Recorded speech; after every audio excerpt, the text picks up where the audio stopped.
छत्तीसगढ़ राज्य open school कक्षा 10 गृह विज्ञान पाठ 4 के नोट्स पढ़ेंगे। इससे पहले हमने तीनों पाठों की क्लास ले ली है। अगर वो वीडियो आपने नहीं देखा तो डिस्क्रिप्शन में लिंक है, वो वीडियो देख लेना।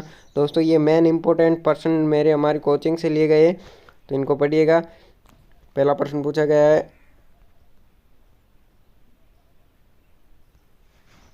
भोजन पकाने का क्या महत्व है? तो इसका उत्तर है भोजन पकाने का निम्नलिखित महत्व है। तो पहला है पकाने से भोजन सपुचाय होता है। दूसरा है पकाने से भोजन के रूप, रंग, स्वाद, गंध तथा आकर्षण में वृद्धि हो जाती है। तीसरा है पकाने से भोजन लंबे समय तक खाने योग्य रहता है।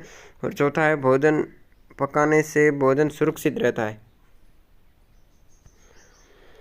दूसरा प्रश्न पूछा गया है, मुख्य रूप से भोजन पकाने की विधियों का वर्गीकरण कितने प्रकार से किया गया? तो इसका उत्तर है मुख्य रूप से भोजन पकाने की विधियों को वर्गीकृत 3 प्रकार से किया गया है। तो पहला है नम विधि द्वारा पकाना, दूसरा है शुक्र विधि द्वारा पकाना और तीसरा है तेल या घी में तल कर पकाना।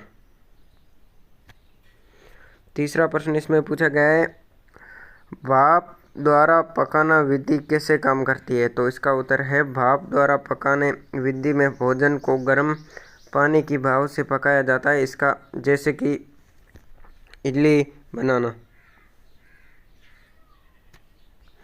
चौथा प्रश्न पूछा गया है, शुष्क विधि द्वारा पकाने की विधियों के नाम लिखे। तो इसका उत्तर है शुष्क विधि द्वारा पकाने की विधियों के नाम निम्नलिखित विधियां हैं। पहली है बेकिंग, दूसरी है भूनना और तीसरी है ग्रिल में पकाना।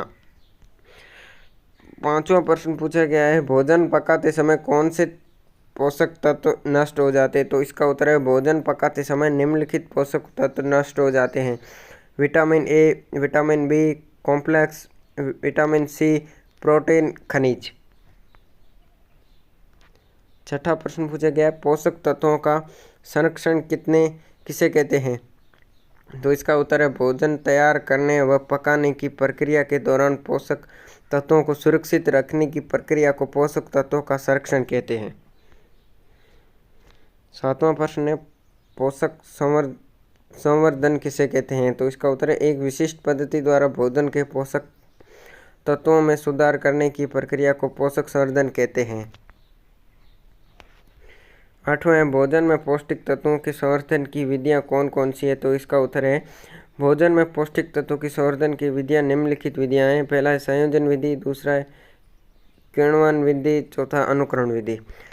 तो चलिएगा दोस्तों, आज की वीडियो में इतना ही। मिलते हैं अगले पाठ 5 में, तब तक के लिए जय हिंद, जय भारत।